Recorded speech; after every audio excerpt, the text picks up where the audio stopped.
There it is.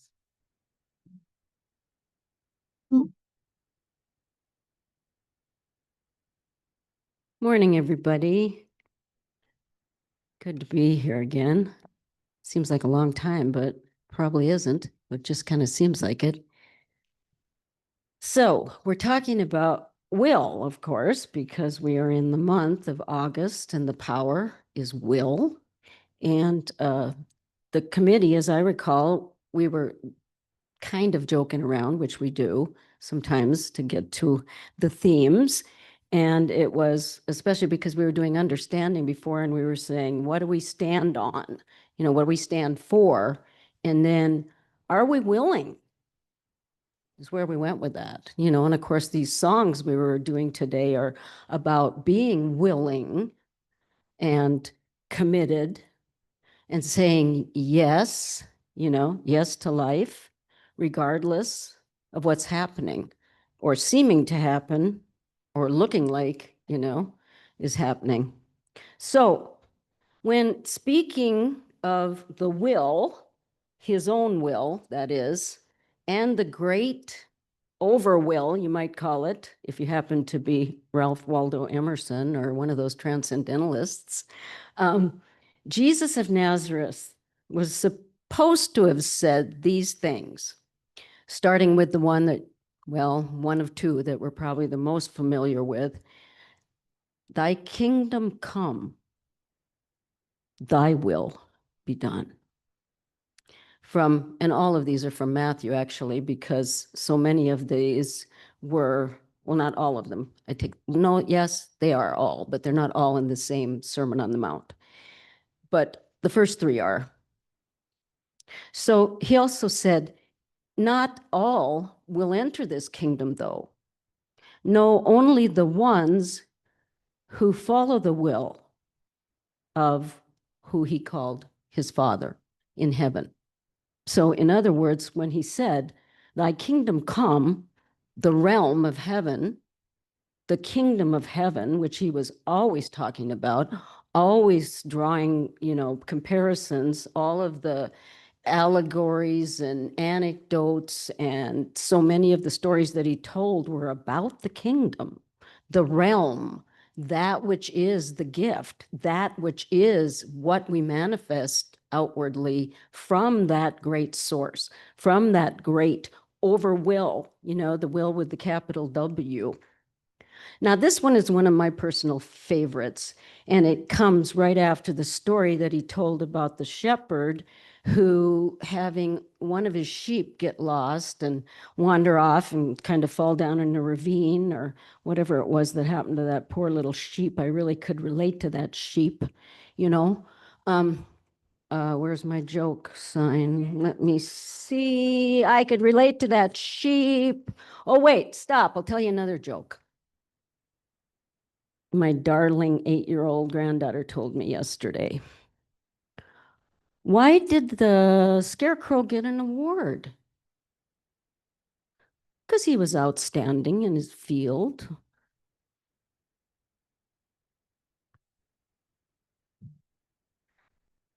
Yeah, that was a good one, huh? I thought that was really good. Okay. So, anyway, back to Jesus. It is not the will of my Father in heaven that even one of these little ones ever perish. So he rejoiced more finding his one sheep than the 99 that were left behind. It's a little bit like that elder brother in The Prodigal, right? The poor elder brother always was doing stuff the right way, right? And the younger guy was messing up, right? And it was hard to understand. What are you getting so excited about? Why are you so excited about this, right? What does the will do for us at that point? It's similar to what Susan and a lot of the other ACIM, Course in Miracles folks bring to us, Linda and others, when they say, there is another way of looking at this. So powerful. I can take my will and change my perspective. I can change my perception. I can rejoice at that one time I kept my commitment when there were 99 times that I did not, right?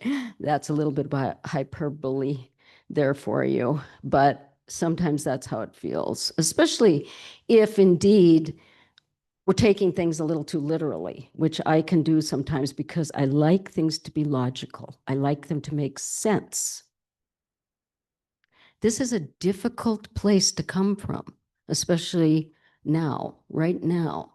So much of what is in the outer, now, this is my opinion, everybody, but so much of what is in the outer does not make sense to me. In fact, it's beyond absurd.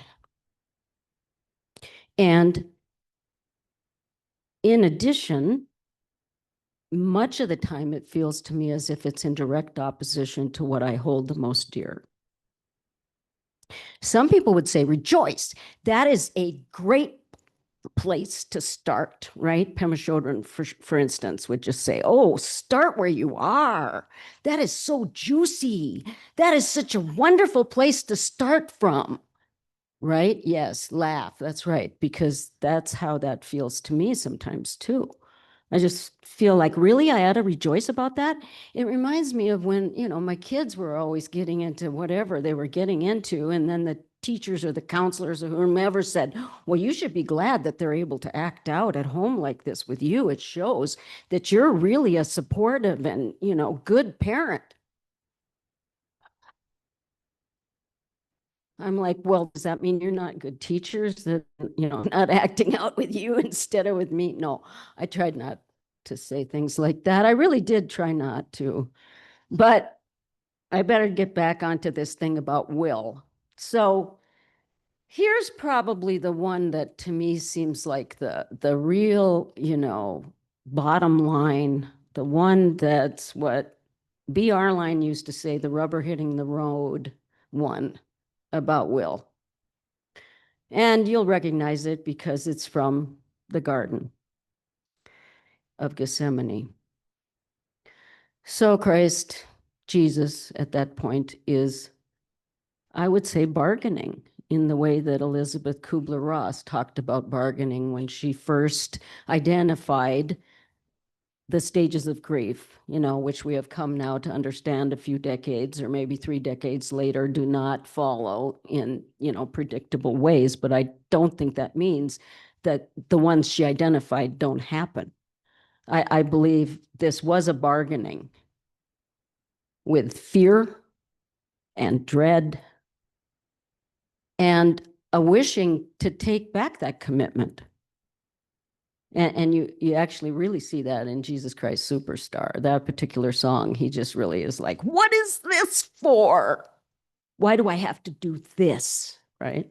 And basically, the answer is silence, but the silence says you don't have to do it. You decide, right? And from Matthew, it says, if the cup cannot pass unless I drink it, then thy will be done. I like Luke's rendition of it even better. My God, if you're willing, remove this cup. Nevertheless, not my will, but yours be done. So if we were to ask, was Jesus willing? I would say at that point an unequivocal yes. Yes, yes, yes. My answer is yes. And I will go. I will go all the way. So I was going to speak just a little bit about this book that Joan mentioned when she talked a few months ago, because she and I both are kind of geeks about this kind of stuff, Aramaic and Greek and the sayings of Jesus in terms of them being mystical. And Neil Douglas Klotz, you might have read some of his work years ago when he did a lot of the translations of now the name of that particular book is escaping me, although I can probably find it right here in the beginning here. Nope. But anyway, this is Revelations of the Aramaic Jesus, in which he's taking his many, many years of study of the Aramaic language as it is now, and speculatively, because they have to speculate because it wasn't written at the time that Jesus spoke it, but they can work with it enough and work with the translations enough to be able to give us a fairly good idea of what it was that he was probably saying. And it's an amazing book. And as she said, you kind of have to take it a little bit at a time, because he actually gives the words and asks you to speak them in a meditative way. And they have, as it does Sanskrit, and in the Hindu religion, those words themselves can be transformative. Just the syllables themselves are like almost like toning, and doing that. So he just singles out the word will and says that in the Lord's Prayer, it actually means our heart's desire, which you'll see on that poster that we have downstairs too, that is supposedly, perhaps the way the Aramaic Lord's Prayer would have sounded. But the will is our heart's desire.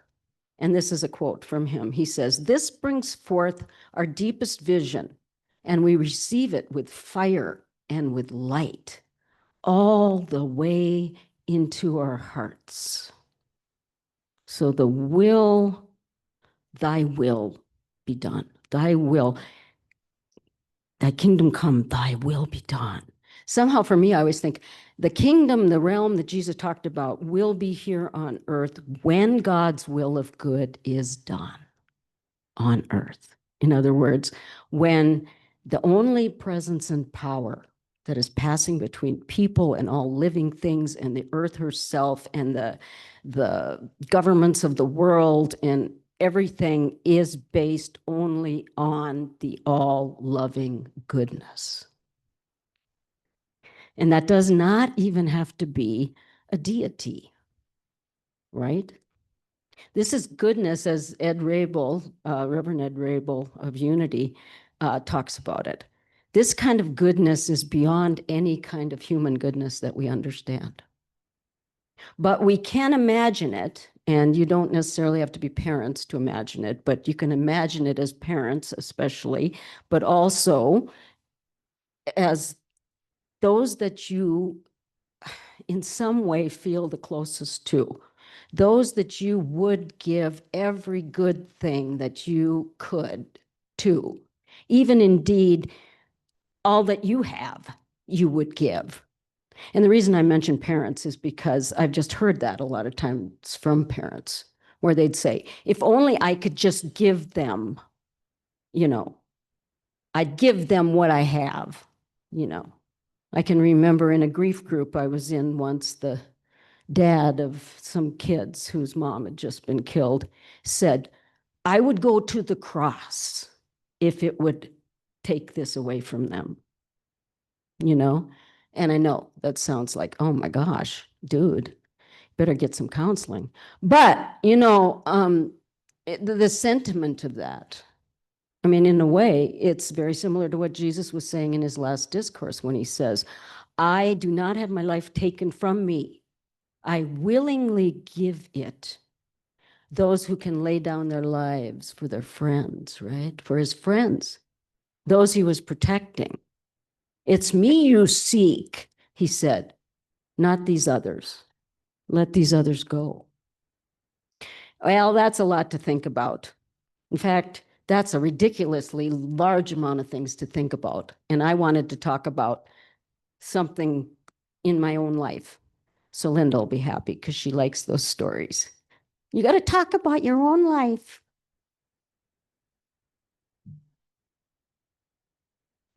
Well, to tell you the truth, my life consists of thinking about things like I was just telling you about a lot. Not a lot of the time, but a fair amount of the time. I am a scholar, and I enjoy it very much.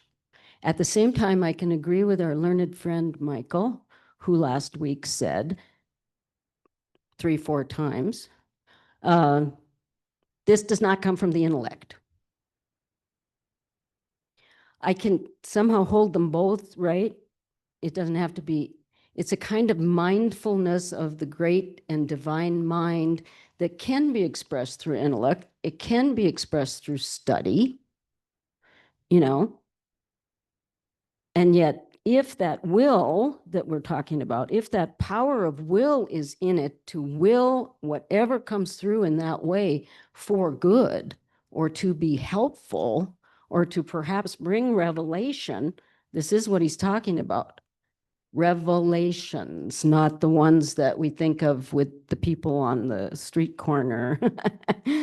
My dad loved, I got to tell you another joke. Well, it's not exactly a joke, but it's funny to me. When I was a kid, my dad was a little bit obsessed with, I don't know, maybe you guys remember, for some reason for a while, those cartoons like the New Yorkers cartoons and those cartoons, it seems like they were a little obsessed with that, where there might be somebody on a street corner with really long hair and a beard and, you know, in a robe and had a sign that said, "The world is about to end, repent," right?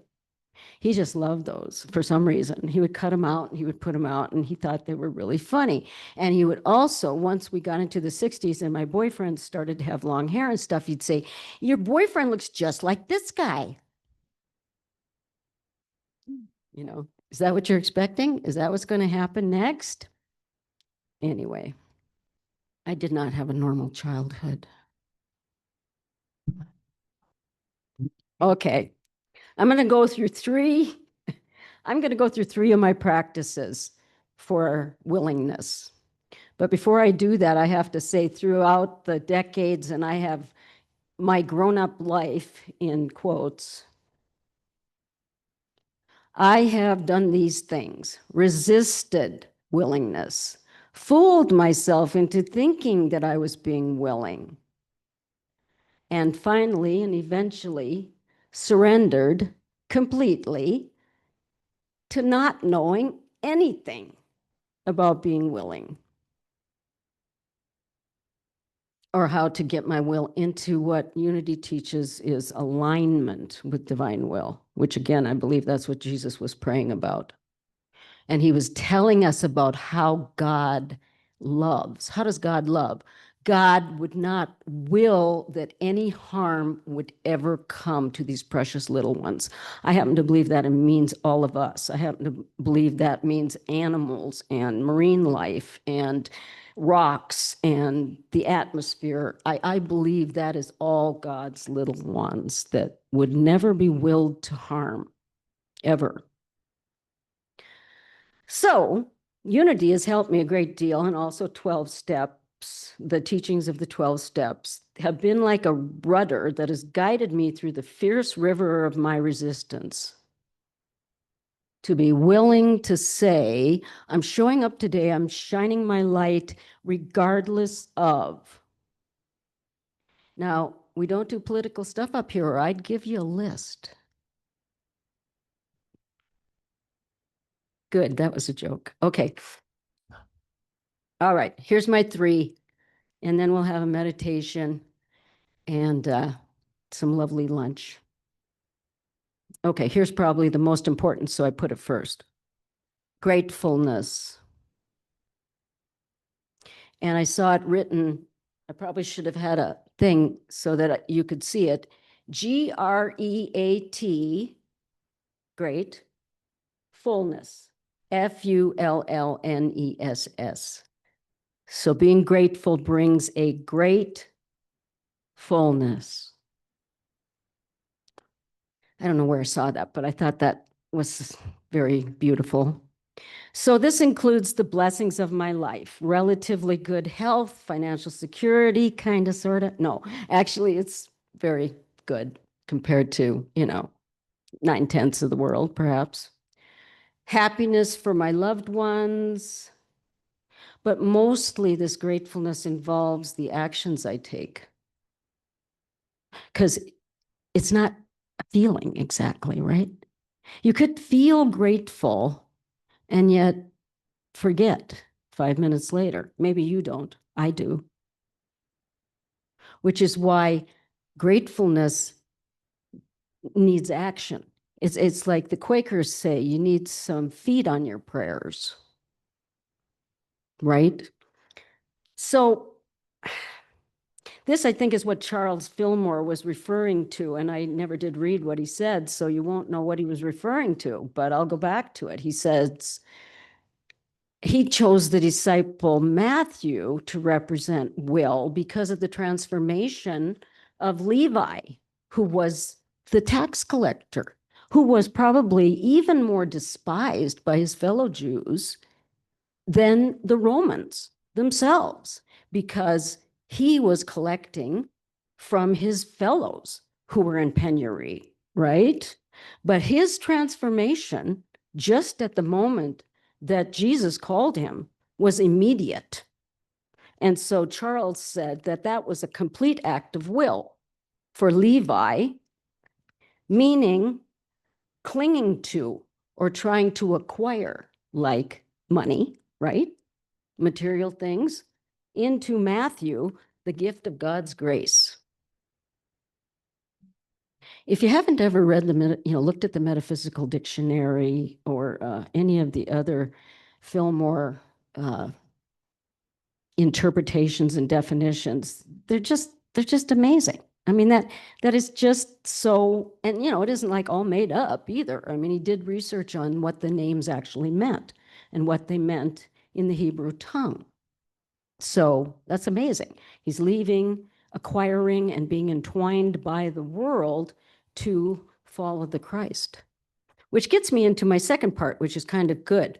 And that is being willing to follow my own principles and values, trusting within uncertainty.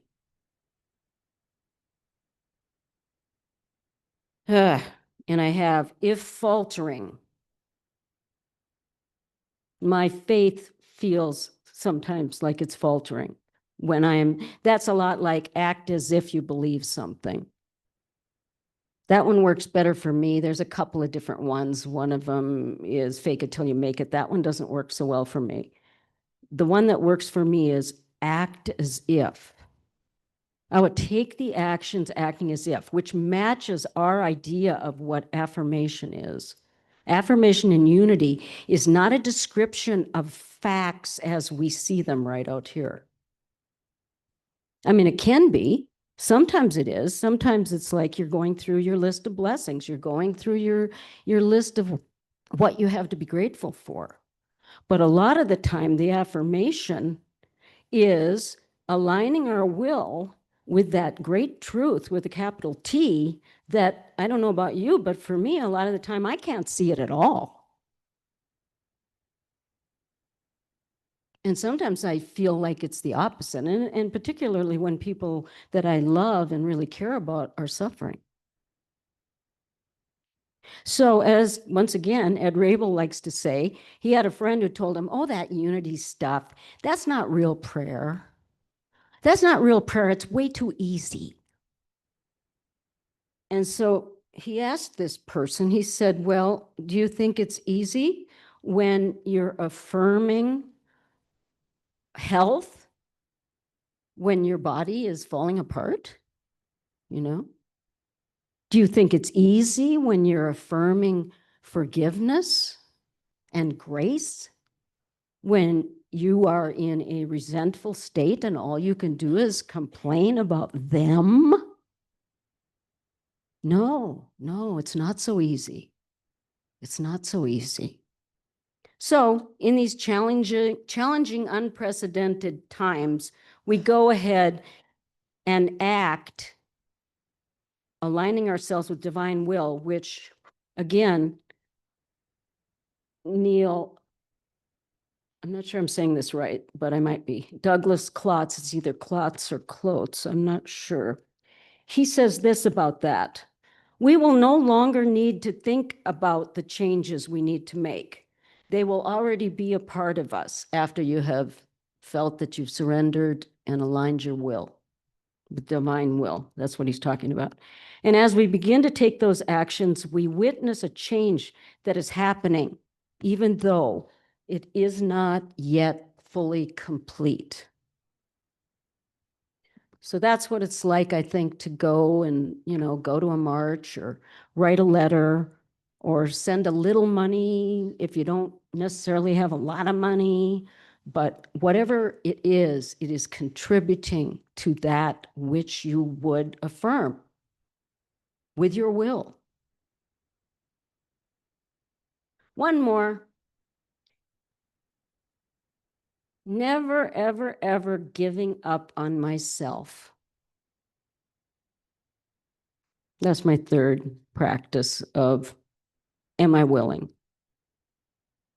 Am I willing to not give up on myself? Being willing to look at and sometimes even accept that the mud is beautiful as well as the lotus. That's what the Buddhists like to talk about, right? The lotus flower is so beautiful because of all that horrible, murky mud. That's what it comes from. Put another way, be willing to enter into an unconditional relationship with yourself, regardless of what's going on. And I guess I'd take that even, farther out into the outer. If we're going, are we willing? Be willing to enter into an unconditional relationship with this out here, no matter how it looks, no matter how it feels. And don't hear me saying that means we accept everything or we approve of it. That's not what I'm saying. But I am saying I'm willing to be in an unconditional relationship in which I show up and I am as much of the light of the world as Jeannine Flaten can be today. And that's my story. Thank you.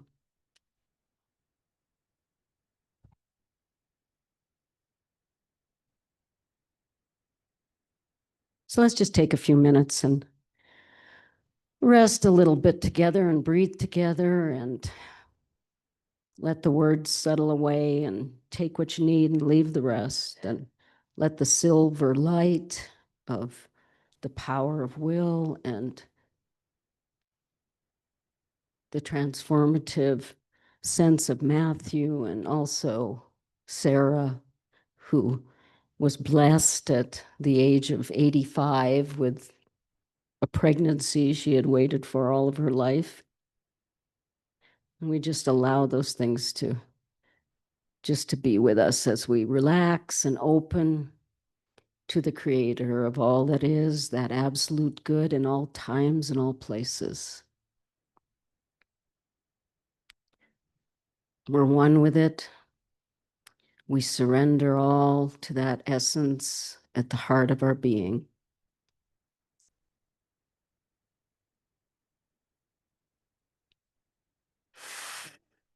Breathing deeply, we might say either out loud or just in our hearts, I am willing.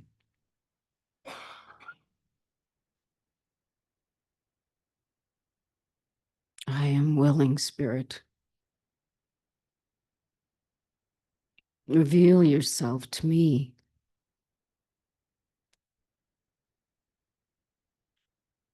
May your will be my will, and I be healed at depth.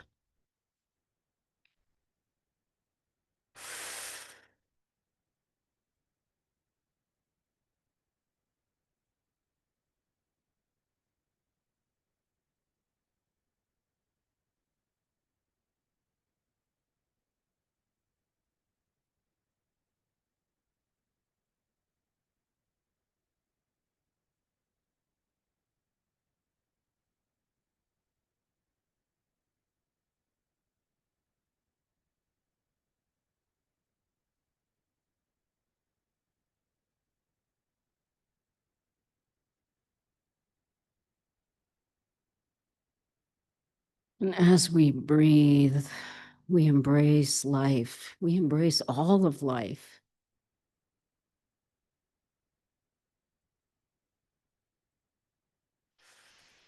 Knowing that somehow all is well.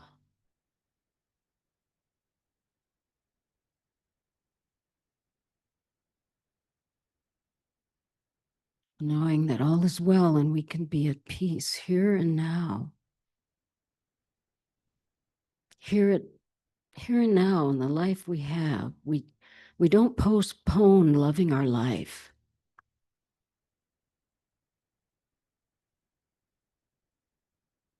but we will to breathe it in all its many forms,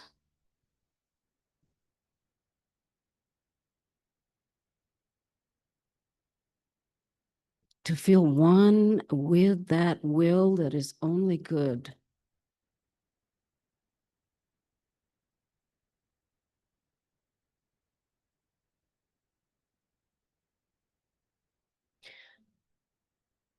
That heals and guides and prospers and enlivens and repairs all.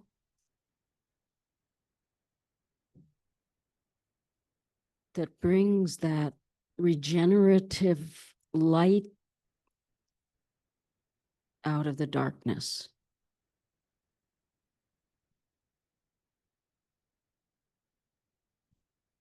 So we just rest in that for a few minutes.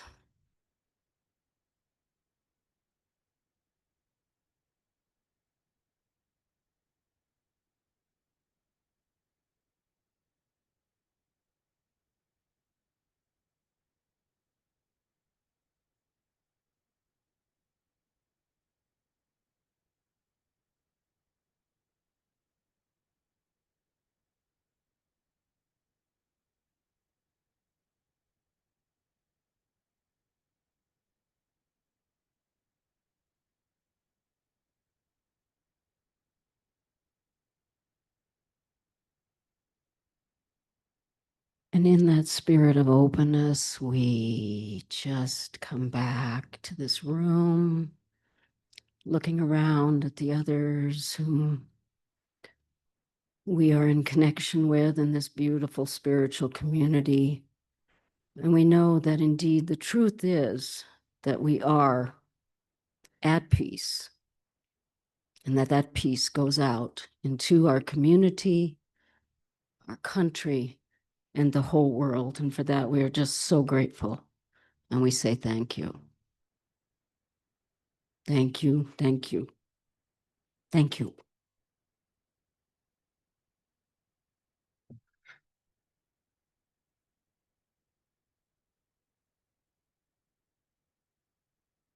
And that's a good segue into the prayer for protection.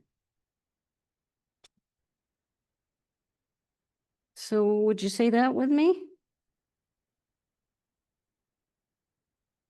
The light of God surrounds us. We are the light. The love of God enfolds us. We are the love. The power of God protects us. We are the power. And the presence of God watches over us. We are the presence. Wherever we are, God is, and all